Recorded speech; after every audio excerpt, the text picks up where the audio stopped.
I want to give you an update on H.R. 1207, the bill to audit the Federal Reserve.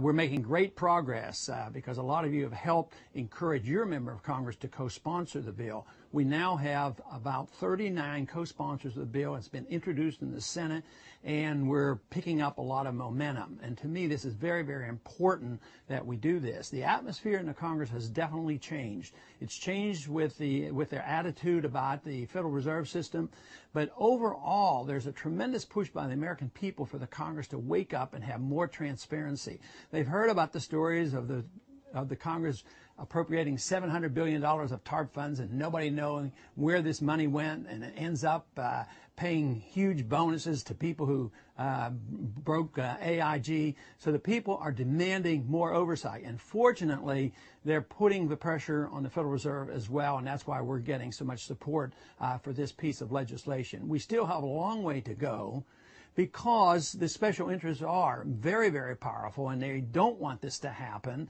And yet, I think the momentum is in our direction. In 1950, the law was changed, and it exempted the Federal Reserve of any auditing procedures, and they've run wild since then. And what needs to be done is a certain portion of the code has to be repealed, so that when we ask questions to the Federal Reserve, they have to answer these questions. So to me, this is very, very encouraging, and that we have to keep the heat on. And this has been a project of many groups around the country to get more co-sponsors, because ultimately the Congress will respond if there's enough pressure by the people.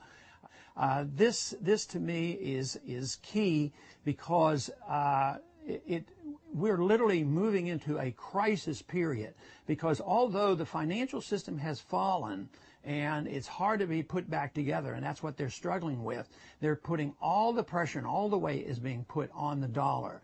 When we see these announcements that the dollar can lose 3.5% to 4% in one day, and all the announcements come as the Congress will spend more money and the Fed's going to print more money. Eventually, as I have been saying so long and so often, it is going to be a dollar crisis. We're getting closer to that. A dollar crisis means a political crisis, and the sooner we find out the basic cause of this, which comes from the Federal Reserve, the better. I have argued, of course, that we don't need the Federal Reserve. It's not part of our Constitution. We should get rid of it. But it doesn't happen that way. But if we can get the audit and get the books open, make them answer the questions, I am convinced that the American people will be so outraged that then we will have reform of the monetary system. We will be forced to live within our means. And we need to do this through a transition period rather than waiting for the crisis to hit. But we're approaching that crisis period. So hopefully we can handle this in a more deliberate fashion. Thank you.